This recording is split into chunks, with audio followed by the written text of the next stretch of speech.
Welcome into the Cubs REKAP Podcast, a presentation of our REKAP YouTube channel. Tell your friends, REKAP on YouTube, R-E-K-A-P, with my partner, Gordon Wittenmeyer. I'm David Kaplan. All right, Gordon, let's get right into this because the playoffs are rolling along, and Cubs fans are sitting at home, A, lamenting their club didn't get in because they didn't push enough chips in at the deadline. B, they're like, wait a minute. Kyle Schwarber, we had a guy like that who played for us. Is that the same guy? Yes. Oh, Bryce Harper, who named his dog freaking Wrigley. He plays for Philly. Oh, and Nick Castellanos, who never wanted to leave. He plays for Philly too. Your thoughts? Yeah, my thoughts are very similar to Bryce Harper's. His quote was, "That's why you spend the money." Look where these guys are. It's the same thing they did last year, right? Got off to a little bit of a slow start. Finished strong, got within 2 wins of winning the whole thing last year as a wild card team, as, by the way, the last team in last year. This year, they're the first wild card team, and they look like they're about to do it again. They're the betting favorite in Vegas at this point among the 4 teams that are left. And why do you do that? That's why you do that. The Mets fans, the Padres fans, they might say, well, no, you can't do that. And all the smart guys will sit around and say, well, no, those are reasons why you don't spend the money. No. What Philly's doing is the reason you hire somebody like Dave Dombrowski and you spend good money. Like, you spend the money, you have to make the right decisions. And the stuff that's going on in the game today with way too many front offices, and Jerry Dipoto in Seattle said it out loud, basically, is that these guys are risk averse. They're trying to do incremental long-term gains that all the metrics suggest, the economics of player evaluation and player value suggest. But no, man, this is a bottom line, zero-sum industry. You win or you don't. And there's tons of money out there. All teams have it. You should spend. And that's why you're sitting in those GM and team president's office. You get to make those decisions. And they don't always turn out good. But that doesn't mean it's the wrong thing to do. And the Phillies are showing you why. Okay, so the Phillies go out and they spend on Castellanos, who wanted to be a Cub. Harper wanted to be a Cub. Schwarber never wanted to stop being a Cub. Is there, if you had to pick one of the 3, is there one of them that you would have said, I take that guy over the others? And you got to factor in the amount of money, everything into it. Who's the one guy you would take, not just the best player? Okay, well, the most egregious that they don't have on their roster right now is Schwarber, because he's maybe one of the top 3 all-time worst non-tender decisions in the history of the game, right? David Ortiz, Cody Bellinger might be in that top 3 with the Dodgers last year. And then over concerns about $8 million coming out of 2020, they whacked Schwarber, and he goes and signs for 10, becomes a 2-time All-Star and a home run champ, and he's done nothing but been in the playoffs ever since for 2 different teams. So that's the most egregious. But if you're saying of those 3, which would I have? Given that the Cubs essentially had the opportunity to have all 3 of them, any of the 3 of them on their roster right now, it'd be Bryce Harper. I always liked Bryce Harper. I always put him on my Mount Rushmore of the best players in the game. And he's got that monster left-handed bat. He plays his ass off. He's got an edge to him. You see how big he comes up in the postseason. You saw the way he came back from Tommy John surgery when it looked like he might miss more time because he's coming back as an outfielder. He says, no, I'll come back sooner. He came back 2 months early from that as a DH. And then he said, I'll play first base for you because Rhys Hoskins is out. And I'll come back to the field even sooner. This guy's a gamer. This guy is one of the best talents in the game, and he's a monster left-handed bat. I would have signed him. So if you look at where the Phillies are, where the Diamondbacks are, the Phillies are making a run for the 2nd straight year, so it's tough to say they're not up for sustained success. Is the Diamondback success a flash in the pan to you? No, because they're so young, right? Zach Gallen's a young pitcher who was a Cy Young candidate for most of the year. Corbin Carroll's going to be the Rookie of the Year in the National League this year, and that's no fluke. He is that talented, so much so that they gave him a multi-year contract before the season or early in the season. So they have young talent that figures to be around for a while, and I expect them to be contenders. We talked about them a little bit before the season started. I suggested they're one of those teams. Yeah, you brought up Texas. I brought up Arizona as teams to pay attention to this year that might surprise some people. I liked Texas. A, I love their manager. B, I love when ownership doesn't go, well, we already spent and those guys got hurt, so we're done. They went, oh, DeGrom's out, go get Scherzer. Oh, Scherzer's out, go get Montgomery. Oh, we need another bullpen arm, go get Aroldis Chapman. I mean, they pushed. I love it, man. Well, that's an ownership committed to winning. If you're a fan, how can you not want your team to be like that? Look, just because of this, like you said, that doesn't mean we're not all in. We're in. This is our window. We're committed to this. Look what they did this offseason before last. They committed $500 million to their middle infield. And those two guys have been a huge part of their lineup. They're the top two hitters in their batting order. And they, we're talking about Simeon and Seager, Corey Seager. Those guys have been huge offensively and defensively. And they sort of anchored what you were doing from a non-pitching side even before you got to this year. And then you add all that pitching and then you double down on it. And that's why you're here.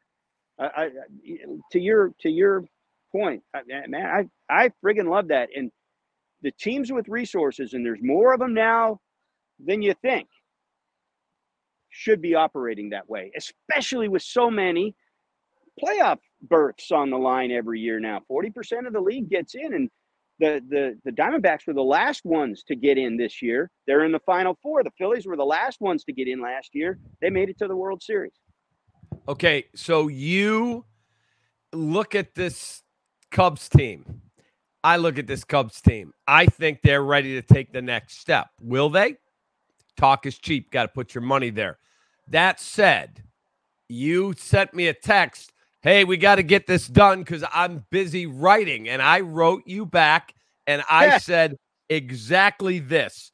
I said, where did I write? Here it is. Let me write your effing column for you, buddy. You're all playing for second place because it's the Cubs division going forward for the foreseeable next few seasons. Take that. Why don't you read what I wrote? Yes. Yeah, and I cashed in at the sportsbook this year on all your Cubs hot takes from last winter. That's why I still have to work. Yeah, you're goddamn right. Okay, so how close are the Cubs? In your opinion, and I'll tell you mine, how close are they to being able to do what the Diamondbacks and the Phillies? I'm not telling you they're going to win 150 billion games like Atlanta, but it hasn't gotten them anywhere the last 2 years either. How close are they? Well, look, this is a team that was 10 games under 500 in June. And we discovered that wasn't who they were, right? At the end of the season, and things tend to balance out, that's not who they were. They wound up winning 83 games and missed the postseason by 1 game behind. Now, that said, they had losing records against every team that made the playoffs. So take that for what it's worth. They were 1-6 against Arizona, which is the team that beat them by the game. So you win 2 of those games, you're ahead of Arizona. You knock them out, you're in.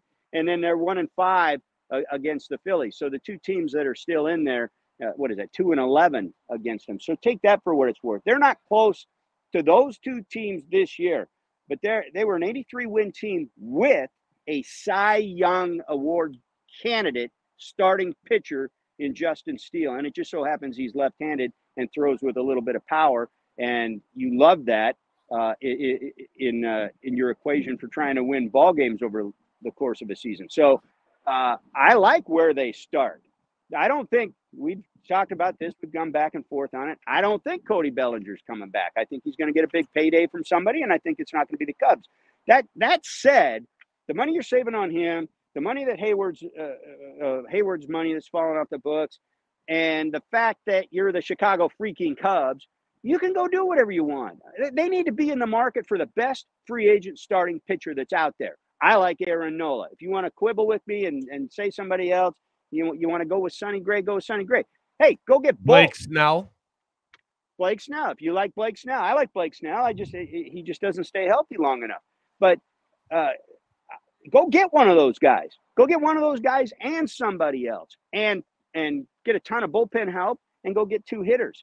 You can do all that, and not all that has to be what I'm suggesting with the best starting pitcher available. I do think you ought to be in on that. But if you got that, and then you did increments, you went and got good, reliable players to fill your other needs, I think you're right in it. I think you're right in the division race next year. Remember, Milwaukee, which won the division this year, they were without Brandon Woodruff most of the year. Granted, they're out. They're without him all of next year because of an injury, which means they might have Corbin Burns back when we thought he might otherwise get traded. 1 more year at club control. Willie Adames, the shortstop, 1 more year at club control. You thought he might be a guy that they would consider trading. Probably both those guys are coming back now. They're going to be pretty good, but Woodruff won't be there at all next year. This division, despite some gains by teams like the Reds, despite the fact that the Cardinals fell way off and they'll probably go big in the offseason for pitching, it's there for the taking next year. And I think the Cubs, if they're not in as good a position as anybody else, they're in strong enough position to make a play. We also learned today Michael Fulmer is out all of next year. He was out most of this year when it came to how well he pitched, so who cares? Yeah, when he came back after struggling early, he was really, really good. And then he got injured again, tried to come back, but he had his UCL surgery done, and he is out until 2025. So you could scratch him from the bullpen. They need to add a bunch of arms. I think they need to add a superstar. I mean, I'm serious here. Dansby Swanson's a finalist for the Gold Glove. Nico Horner, finalist for the Gold Glove. Really good players. Glad they're on the team. Seiya is their best returning offensive player. Now, if they get Bellinger back, he's in that discussion. They need a superstar, face of the team type guy, whether that is Ohtani, pie in the sky, whether that is Juan Soto, who's going to get moved, maybe Pete Alonso, who's a 50-homer guy probably at Wrigley. They need one of those guys. Agreed? I mean, in theory, philosophically, sure. But, we talked about this, one, I mean, those are the guys. Those are it. Those are the guys that are out there. Pete Alonso, as a trade candidate, he might be the likeliest to be able to go out and get, but I would put him last on the list that you provided because he's a right-handed bat. I like the idea of a lefty. I think you need to, if you're going to add that guy and that commitment, I think it almost has to be a lefty. And so, sure, if you can go out and get these guys, boy, that's a tall task. You called Shohei pie in the sky. I think Soto might be pie in the sky. And we've already talked about Bellinger. So maybe that makes you rethink but Gordon, how hard you want to go. Go back and listen to yourself. It's the Chicago freaking Cubs. Jesus Christ. Look, can't get Bellinger. I told you I agreed in pie principle. In the sky. Ohtani's pie in the sky. Then who the fuck is signing these guys? Why can't the Cubs get one of them? You're the one that called Ohtani pie in the sky. I'm telling you pie in the sky in terms of whether these guys go that hard after them and make it happen compared to the other offers that are going to be out there for these guys. I agree with you in principle. They're the Chicago friggin' Cubs, and they ought to be able to go after these guys. They ought to be as aggressive as anybody else. We know the history. They're not.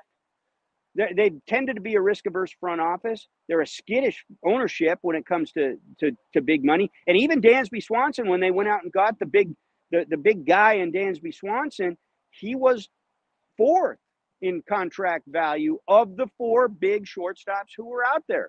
So even within that, they're not going top of the market in terms of how aggressive they are on some of these guys. I don't mean they got it wrong with Swanson. That's not what I'm saying. What I'm saying is when it comes to these big, huge, big-ticket guys, we've seen how they operate. That's where the pie in the sky comes from. It's not because I don't think they should do it. Yeah, but getting Soto or Alonso in a trade is not a big ticket guy in terms of money. It's a big ticket guy in terms of name.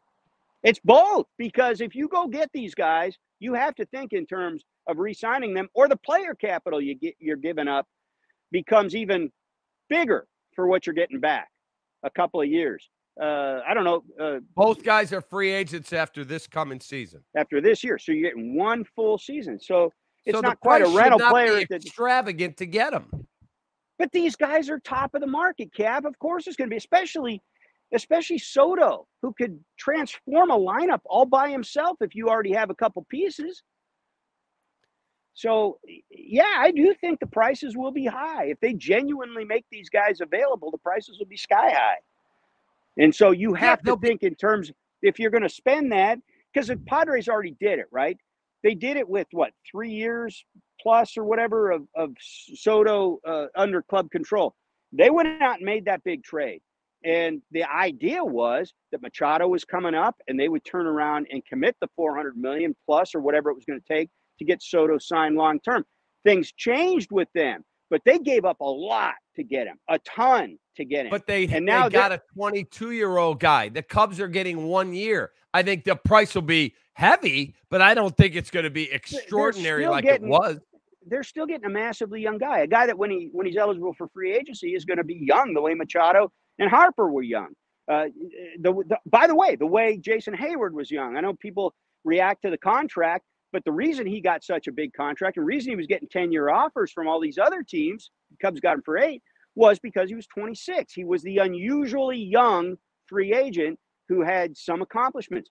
These guys have massive accomplishments. The Harpers and Machados and now Sotos of the world coming onto the free agent market young.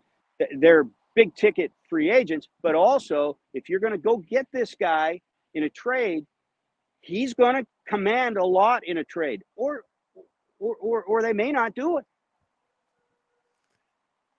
If I'm the Cubs and I can get Soto, I don't want to give up for 1 year Cade Horton and Pete Crow Armstrong, but I can't I love Pete Crow Armstrong. I cannot let a prospect that I think I can get re-signed. Now, again, I got to be able to think I can get Soto re-signed. If I feel like I could get him, then there's nobody untouchable in my system.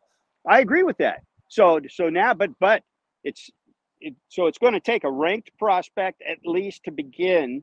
That's going to be, you got to build a package around that, if not 2 ranked prospects. You finally have the farm system where you could do that. So fine. If you want to do that, good, go do that. Now you know you're going to have to come back and make him an offer that's market value. You're not going to get him on. You're not going to get him on. Well, I love Chicago, so I'll do it for 2 years less, or I'll do it for $20 million less at the end of the deal, whatever. No, you're going to have to pay him what the free agent market would pay him. That's going to be $350 million. And if he has a great year next year, that's $400 million. Okay, then go do it. He would be the guy. He would be the guy that of those that you listed, he'd be the one that I'd want.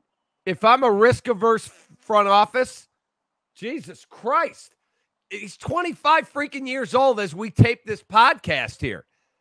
Right. You want 10 years for Juan Soto, and he has a really good year next year, he's worth every goddamn penny. I'm with you. I agree. I wasn't arguing that there's pie in the sky that I wouldn't do it, or philosophically that it's wrong. I just don't know. We'll see. If they do that, Cap, if they go trade for him and turn around and sign him to that 10-year extension, I'll eat my goatee. That'd be amazing. Look, you could look at it if you say they're risk averse, and I agree with you. Okay, I look at Pete Alonso, I go, oh, boy, he strikes out a ton. Okay, he hits a lot of homers. Yes, he is. It's like a right-handed Schwarber. Okay, let's look at Cody Bellinger. Boy, he had a couple really down years. He didn't finish the season as strong as he was the middle 4 months. Okay, I get it. Juan Soto, there is no downside. None. He's not the glove that Bellinger is, but, I mean, I'm nitpicking there. I don't give a shit about the glove. Essentially, you're right. left-handed bat. I'm with you. I agree with you. That's what this team needs. You need that guy. You need what, and obviously I'm not. This is apples and oranges to the degree of the player. They are total package, but you need that Rizzo guy. You need that guy that is the left-handed guy in your lineup that's fearsome, that can take a good at bat, that's got power, that you then build the lineup around. And he's got to be left-handed. It's just too easy to pitch to an over right-handed lineup. There aren't that many left-handed guys. You go look at the most successful teams in recent years, really in history, and the best teams, the ones that we always talk about, the 27 Yankees, about when the Red Sox, when they had Ramirez and Ortiz, Mantle and Maris. When we talk about those great teams, there's a monster left-hander anchoring down the middle of that lineup. And that makes a difference for the whole lineup. It is massive a deal. We saw that here. We saw that in Chicago with Rizzo, what he did for everybody in that lineup by being that guy. That's what they need. All right, before I let you go, here is the Contemporary Baseball Era Committee that will meet in December 2023 to consider the election of 8 managers, executive or umpires who have made the greatest impact on the game since 1980. The managers are Cito Gaston, Davey Johnson, Jim Leland, Ed Montague, Hank Peters, Lou Piniella, Joe West, and Bill White. So, some of those obviously are executives and umpires. Correct. That's the guys that are all eligible for voting. There was Tom Kelly and Felipe Alou and a bunch of others that did not make that final ballot. But those are the 8. So if you're voting on that list, who are you voting for? You know what, man? I think this might be when Lou gets in. I think Lou's top couple on that list. Maybe him and Leland as far as the managers go. And then I think Joe West, unless people come in and have some sort of personal thing with Joe West umpired more games than anybody in history. And so that's one of those. 75%? Yes. And it's like, 16 guys in the room. And it's, I'm trying to remember how that works. Either because they changed the voting. I don't know how many you get to vote for, but it can make a big, there's a lot of lobbying going on in the room. So I think Lou can get that. Joe West might get that. I mean, you're not going to see any more than 2 guys get in, but if it were those 2 guys, I don't know which one, because Joe West for umpires is kind of an automatic. Yes. Lou, let me ask you this: give me Lou's biggest credential and his biggest in the biggest argument against him. The biggest credential? I mean, he's won the World Series. He was a standout manager and executive with the Yankees and the Mariners and the Reds and the Cubs and the Rays. He has a track record of success. What is his biggest detriment? Never won in Seattle with all that talent. Never won with the Rays with really good teams, and never won with the Cubs. Didn't even win a playoff game. So I overlap with you, a little bit of a Venn diagram there. So he's got wins enough to be in the conversation. He's got enough success regular season across multiple teams. He's won everywhere except Tampa, and I would make the case that the good Tampa teams were just starting to come together when he left. So there's that. Take Tampa for what it's worth. So you kind of take that on balance, and it compares. You can debate. To me, the credentials that put you over the top or are the kinds that could lose you a debate are, one, he won in 90 with the Reds in a massive upset. So he got those guys. He got the most out of a team that wasn't supposed to win. I'm not sure they were supposed to win either playoff series that year, and they knocked off that juggernaut Oakland team. So that's a huge credential. The credentials, the argument against him would be that when he got there with Seattle with a 116 win team, he almost lost in the first round. Now, a lot was going on there. We had 9/11, and that upset the season, and it changed a lot of things. It changed the dynamic in New York, for instance, the team that eventually knocked him out. But to your point, he didn't get there with those Seattle teams. And this is the and I love Lou. I absolutely love Lou. I respect him as a baseball man. I would vote for him. But I remember in 2007 when he got there with the Cubs, which arguably he shouldn't have, right? They started off really slow. They finished strong. He got 23 and 32. He got into it with Mark Wegner, and he got him turned around. Right. So they get there, and then they go against an unheralded young Arizona Diamondbacks team. He's got Carlos Zambrano, the first game, pitching his ass off. He pulled Zambrano on a short pitch count after 6 innings with maybe a 1-run lead at the time, or no, a tie game at the time, I believe, thinking that he was going to save him for a Game 4 start because his rotation wasn't deep. Well, obviously they didn't get to Game 4. It's the antithesis of how everybody manages the playoffs now. And at the time, it was at the time it was probably recognized as a cardinal sin of how you manage in the playoffs, even then. And so those would be the two things. But man, the guy, one of the best baseball guys I've ever been around.